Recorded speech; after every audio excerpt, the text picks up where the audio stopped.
Hello, everyone, and welcome to the Cool Library. I am Ellen Cool, and I am here with this very late video going over my end of year review for the movies that I watched in 2023.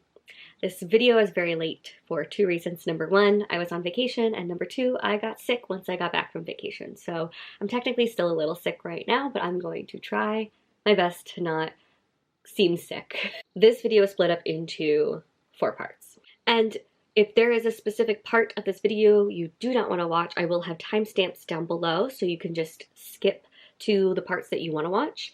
But the first part is going to be literally telling you every single movie that I watched in 2023, along with what my rating was for them. I am including all of the Hallmark, Lifetime Christmas movies that I watched.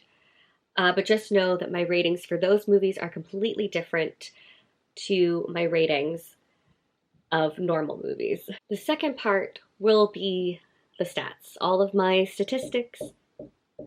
Okay, it was someone knocking on my door, but we're all good now. So part number 2, I think I've just mentioned, I can't remember, but going through the statistics of all my movies and comparing them to each other in different ways, which is probably my favorite part. Part number 3, my bottom 10, my worst movies of the year. And then my top 10 is what we will end it with. Part 4, my 10 favorite movies of the year, with maybe also some honorable mentions that I might want to put in there. Now let's just get into all of the movies that I watched in 2023. White Noise, I gave 3 stars. A Man Called Otto, I gave 4.5 stars. Plane, I gave 3 stars. Shotgun Wedding, I gave 3 stars. All Quiet on the Western Front, I gave 5 stars. Your Place or Mine, I gave 3 stars. 80 for Brady, I gave 3.5 stars. The Banshees of Inisherin, I gave 3 stars. Knock at the Cabin, I gave 3.5 stars. We Have a Ghost, which I gave 4 stars. Operation Fortune, Ruse de Guerre, I gave 3.5 stars. At Midnight, I gave 2 stars. 65, I gave 3.5 stars. Shazam! Fury of the Gods, I gave 3.5 stars. The Magician's Elephant, I gave 2 stars. Dungeons and Dragons: Honor Among Thieves, I gave 3.5 stars. Prom Pact, I gave 3.5 stars. Murder Mystery 2, I gave 3 stars. Tetris, I gave 4 stars. Teen Wolf, the movie, I gave 2.5 stars. The Super Mario Bros. Movie, I gave 4 stars. Renfield, I gave 4 stars. Ghosted, I gave 3 stars. Chevalier, I gave 3.5 stars. Polite Society, I gave 3.5 stars. Peter Pan and Wendy, I gave 3 stars. What's Love Got to Do with It, I gave 4 stars. Air, I gave 3 stars. Love Again, I gave 2.5 stars. Crater, I gave 4 stars. The Little Mermaid, I gave 4.5 stars. The Farewell, I gave 3 stars. Asteroid City, I gave 3.5 stars. No Hard Feelings, I gave 3 stars. Raiders of the Lost Ark, I gave 3 stars. Indiana Jones and the Temple of Doom, I gave 3.5 stars. Indiana Jones and the Last Crusade, I gave 4 stars. Indiana Jones and the Kingdom of the Crystal Skull, I gave 3 stars. Indiana Jones and the Dial of Destiny, I gave 3.5 stars. Theater Camp, I gave 5 stars. Joyride, I gave 3.5 stars. Happiness for Beginners, I gave 3 stars. Barbie, I gave 4 stars. Haunted Mansion, I gave 4 stars. Red, White, and Royal Blue, I gave 3.5 stars. Maybe I Do, I gave 2 stars. Ride the Eagle, I gave 3.5 stars. Heart of Stone, I gave 3 stars. Love in Taipei, I gave 3 stars. Landscape with Invisible Hand, I gave 3.5 stars. Puppy Love, I gave 4 stars. Gran Turismo, I gave 4 stars. Bottoms, I gave 5 stars. A Haunting in Venice, I gave 3 stars. The Wonderful Story of Henry Sugar, I gave 4 stars. Love at First Sight, I gave 3.5 stars. Spy Kids Armageddon, I gave 3 stars. Predestination, I gave 4 stars. She Came to Me, I gave 3.5 stars. Totally Killer, I gave 3.5 stars. Five Nights at Freddy's, I gave 3 stars. The Creator, I gave 4.5 stars. Joyeux Noël, I gave 4 stars. Where Are You Christmas, I gave 4.5 stars. Priscilla, which I gave 4 stars. Under the Christmas Sky, I gave 4 stars. Never Been Kissed, I gave 2 stars. Journey to Bethlehem, I gave 4.5 stars. Christmas Island, I gave 4 stars. The Holdovers, I gave 4 stars. The Hunger Games, The Ballad of Songbirds and Snakes, I gave 5 stars. The Santa Summit, I gave 4.5 stars. Next Goal Wins, I gave 3.5 stars. A Heidelberg Holiday, I gave 3.5 stars. Xmas, I gave 2 stars. Saltburn, I gave 3 stars. Quiz Lady, I gave 3 stars. Best Christmas Ever, I gave 2 stars. Catch Me If You Claus, I gave 3 stars. Leo, I gave 3.5 stars. Letters to Santa, I gave 3 stars. Wish, I gave 3.5 stars. A Merry Scottish Christmas, I gave 3 stars. Christmas at the Chalet, I gave 3 stars. Laughing All the Way, I gave 1.5 stars. Groundhog Day, I gave 3 stars. Family Switch, I gave 3 stars. A Biltmore Christmas, I gave 5 stars. My Norwegian Holiday, I gave 4.5 stars. A Not So Royal Christmas, I gave 3.5 stars. Christmas with a Kiss, I gave 3.5 stars. Magic in Mistletoe, I gave 3.5 stars. 57 Seconds, I gave 4 stars. Christmas on Cherry Lane, I gave 3.5 stars. Wonka, I gave 3.5 stars. To All a Good Night, I gave 4 stars. Round and Round, I gave 4.5 stars. Candy Cane Lane, I gave 2.5 stars. Yes Chef Christmas, I gave 4 stars. Sealed with a List, I gave 4.5 stars. Friends and Family Christmas, I gave 3.5 stars. Genie, I gave 3 stars. Maestro, I gave 3 stars. Dashing Through the Snow, I gave 3 stars. The Family Plan, I gave 3.5 stars. The Color Purple, I gave 4 stars. And lastly, I watched Dolly Parton's Christmas on the Square, which I gave 1.5 stars. Okay, so now stats.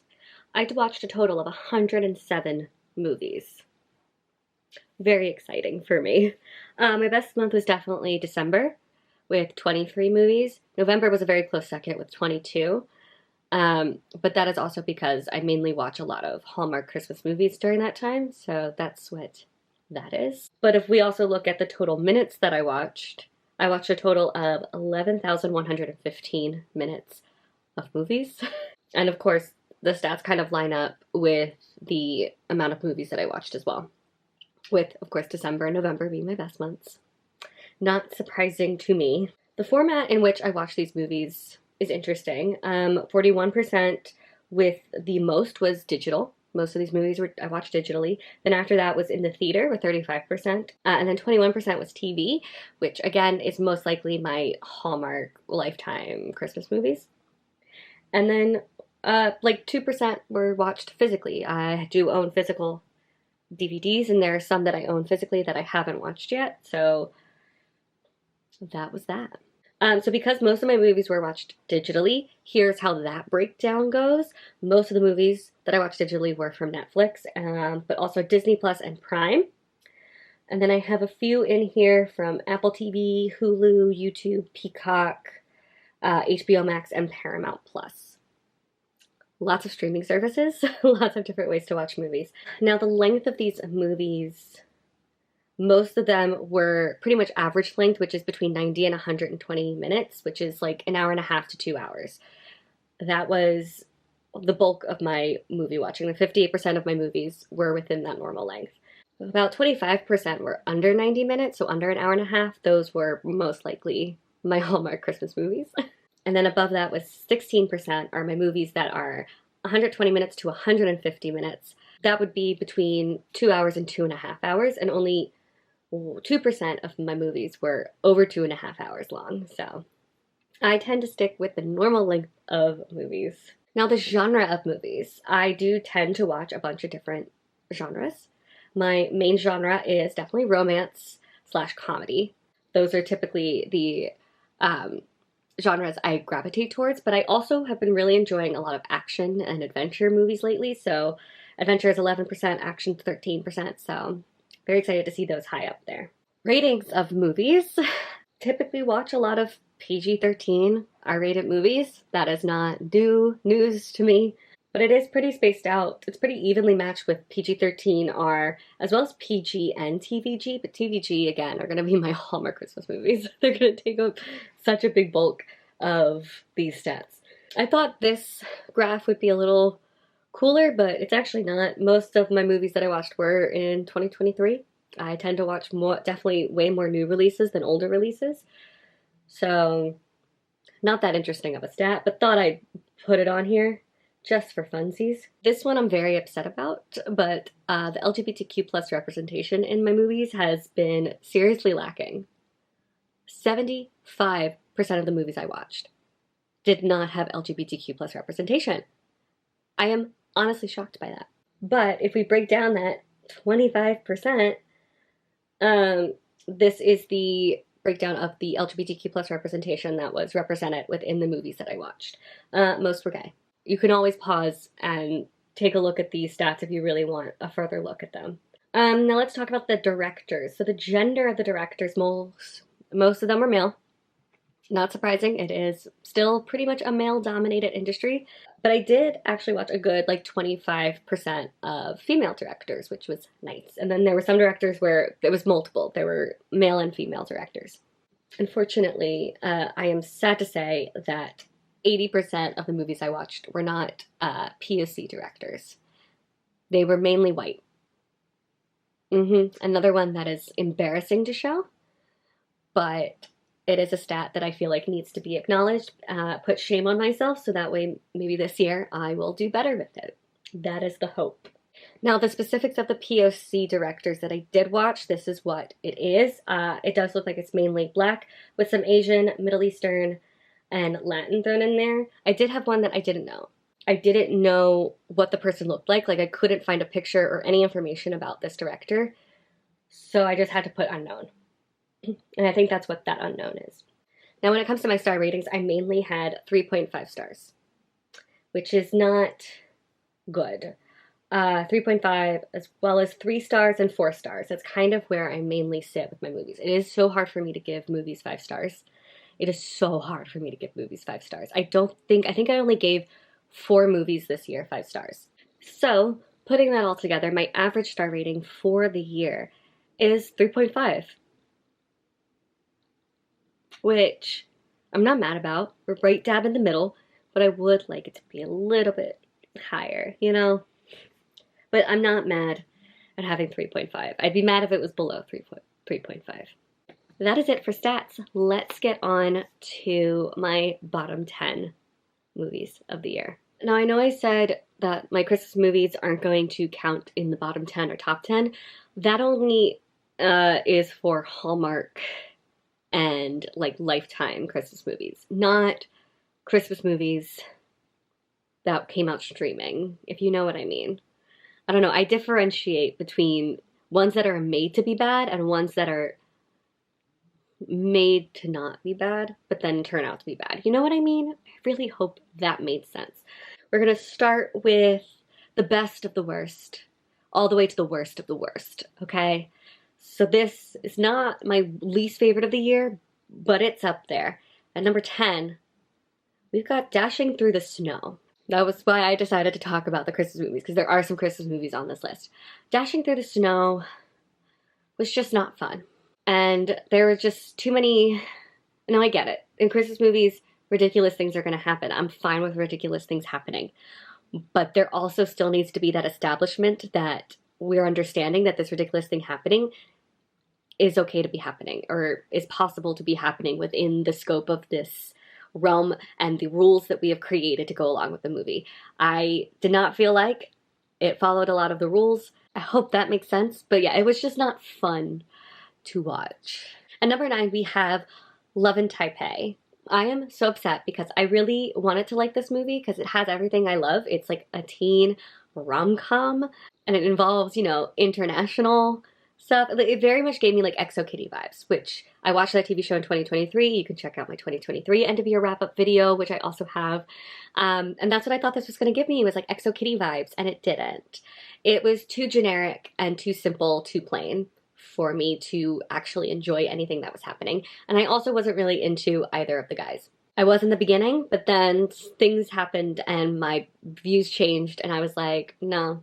At number 8, we have Your Place or Mine, another rom-com on the list that I also wanted to really like, but just, it did not land.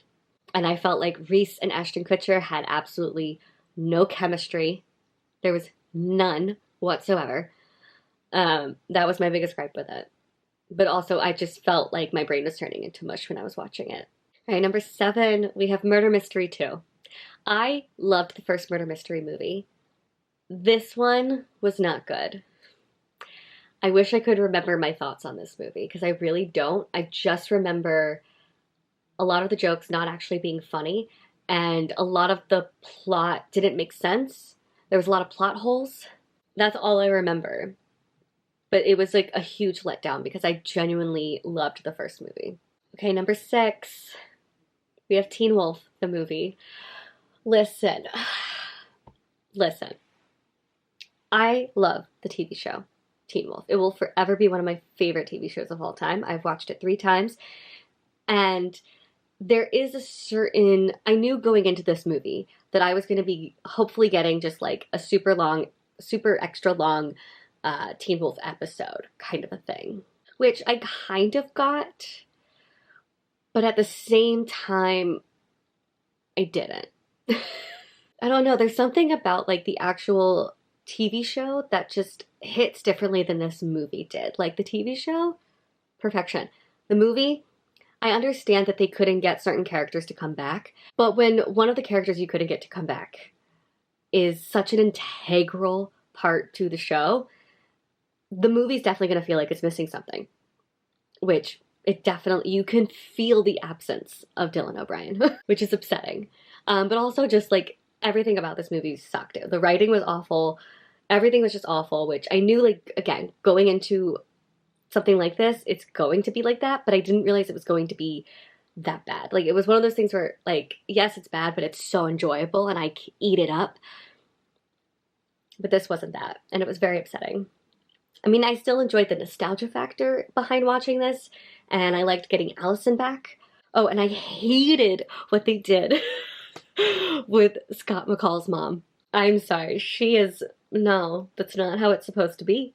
That is not how it's supposed to be. Anyway, moving on. I'm also just realizing there's so many rom-coms on this list. Do I actually not like rom-coms? What is going on? At number 5, I have Love Again, a rom-com that I thought looked cute from the trailer, and I liked the idea, but the execution was just so bad. He came across as creepy to me. I think she was the only character that I liked in the whole movie. I didn't like anybody else in the movie, especially him. It rubbed me the wrong way. All right, number 4, we have Maybe I Do, which was just a movie that, like, made me mad because all everyone does in this movie is fight. And there's just, like, a lot of cheating going on within each other. It was also, like, very dialogue heavy. It was a very much, like, dialogue movie and dialogue only, which got very boring. Number 3, we have The Magician's Elephant. I don't think there's really anything inherently wrong with this movie. It's just super forgettable because I really can't remember this movie. But I do remember not liking it. And I'm not sure if it's because it's a kid's movie or if it's just actually not good. All right, number 2, we have At Midnight. I'm so upset that this movie was terrible. And not just in the writing and the romance and the acting, but like, I don't know what the director was thinking, but there were so many things, like editing-wise and like shot-wise, that just did not make sense. And I was like, how did this make it onto a streaming service? Like, did no one like watch this and review and edit before getting it out to the masses? Because this had a lot of problems. Okay, and then number 1, worst movie that I watched of the year was actually the last movie that I watched of the year, and that is Christmas on the Square. This is the Dolly Parton Christmas special that's like on Netflix. It's a musical. It's probably one of the worst Christmas movies I've ever watched in my life, in a lot of different ways. I thought this was going to be something cute and wholesome and enjoyable, but it just was a train wreck. And I feel like our main character literally had zero motivations, or our other characters had zero motivations for what they were like. It just felt like there wasn't enough motivation for any of these characters to be doing what they were doing. And like the CGI was really bad. This was like watching like a car crash. You know, you can't take your eyes off it, but like you're also horrified at what you're seeing. Anyway, let's move on to my top 10 movies of the year, please. So let's start with the honorable mentions. I've got 5. I wish I could put more on here, but I've got 5. Barbie, Indiana Jones and the Last Crusade. This was my first time watching it this year, so that's why it's included in this. Gran Turismo. Just recently rewatched this on the plane, and it is solidifying itself into one of like my favorite movies. The Super Mario Bros. Movie. And my last honorable mention is Crater. I am shocked that I enjoyed this movie as much as I did, especially since it's technically like a kid's movie, but made me cry, made me feel a lot of emotions. Loved it. Okay, time for the top 10. At number 10, we have another surprise that I did not think was going to make a top 10, but that is Tetris. This is just a movie about how Tetris got made, or like pretty much how, what is it, like Nintendo or whatever gaming company has Tetris got the rights to Tetris, and how Tetris started to come to America and to other parts of the world. It was created by this guy in Russia. And so our guy in America, who's played by Taron Egerton, which is the main reason for watching this movie, decides to go to Russia and try and get the rights to Tetris. But it turns out to be very difficult because, you know, Russia is Russia. But for some reason, this movie just was a lot more interesting than I thought it was going to be. And I just had a really great time watching this movie. It just was an absolute blast, and I loved the way that this was shot and the way that the story was told. I think the pacing was perfect. Definitely enjoyed this movie a lot. At number 9, I have What's Love Got to Do With It. This is a rom-com, so we do have a winner rom-com, but this one was actually funny and very intelligent and enjoyable. So we have a woman played by Lily James, another one of my favorite actresses, and she and this guy have been living next door for a while now, and they're like best friends, and he's getting an arranged marriage. And so she's a filmmaker, so she decides to create a documentary about him getting an arranged marriage and why people will get arranged marriages, and like, do they actually work out and all that stuff. But you know, she's in love with him, he's in love with her. Things are gonna ensue. But the MVP of the movie was definitely Emma Thompson. She was the best part of the movie, absolutely hysterical. If you want a good rom-com, I recommend this one for sure. Okay, number 8. Don't hate me for this, but I've got The Little Mermaid. Okay, I am obsessed with The Little Mermaid. The Little Mermaid, ever since I was a kid, has been my favorite Disney movie. Prince Eric has always been my favorite Disney prince, and that has definitely not changed after this movie. Got a resurgence of Prince Eric in my life, which is great. Now here's the thing, I do have a couple of issues with this movie, but we're not here to talk about the issues, we're here to talk about the good. But I loved this movie. I walked out of that theater just wanting to go right back in and watch it again. And of course, like the songs, they get stuck in your head. And oh my god, Prince Eric's new song, probably the best thing I ever heard. It was actually my number 1 song on Spotify. I played it way too many times. Movie number 7 is also a surprise, as well as also a musical, but that is Journey to Bethlehem. I went into this movie just expecting to have like a good cheesy time. And I don't know if I would call this movie cheesy. Like, this was actually a very well-made, well-done movie of the story of Jesus's birth, but we're mainly following Mary and Joseph, and their conflict with A, the fact that Mary is having God's child, and B, with the fact that like their relationship, this could like crumble their relationship. They also had an arranged marriage. They had like only just met, but like now this thing has come into their lives and they don't know what to do, and there might be an evil king that's out to get them. But the thing that stood out to me the most with this movie was the songs. Every single song is a bop.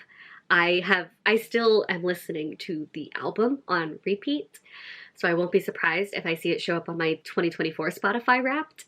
But also, like, there was one song, got full body chills in the theater listening to it.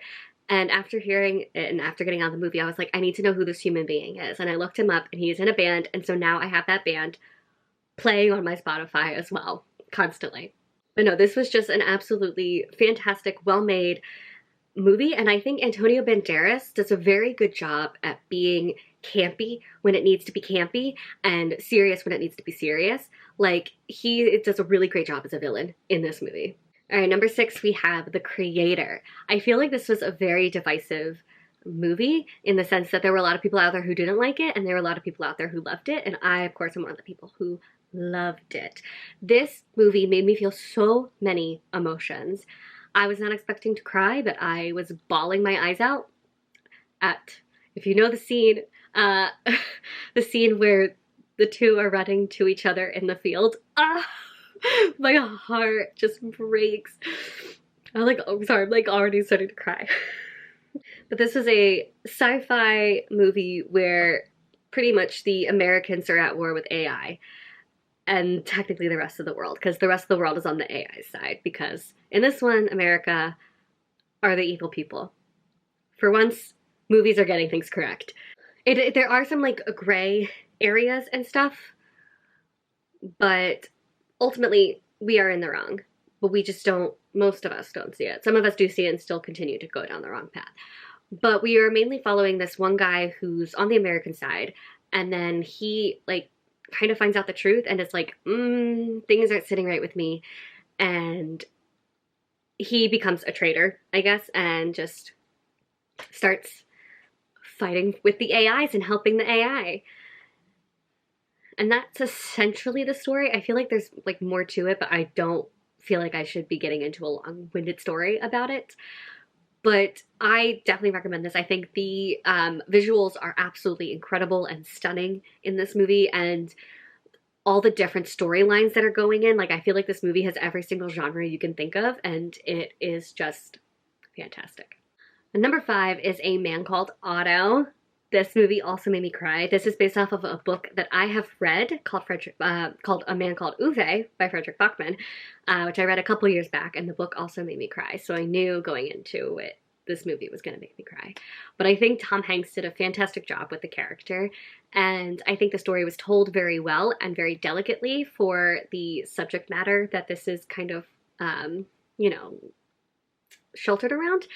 So I do want to go into this letting you guys know some trigger warnings, but trigger warnings for suicide. It is very tough to watch, but I think it definitely pulls at your heartstrings. It just makes you rethink about life, I think. And because this is technically about, like, you know, that grumpy old man who's your neighbor and is like, get off my lawn, like that guy. It makes you relook at those types of people in a different way, because you don't know what people are going through underneath the surface. So just try and be delicate and nice to everyone, no matter what, is kind of the sense I got from this movie. So I think this movie is definitely needed for a lot of people to watch. But yes, love this movie, number 5 on my list. I will say I did tell a few people in my life what my top 10 movies were, but after talking with them, I actually have changed it. So this is where it starts getting a little different from what I told people. The number 4 is Theater Camp. Incredible mockumentary about a theater camp. This really hit my theater love and heart. I will always be a theater kid. And so this like brought me back to my theater kid self.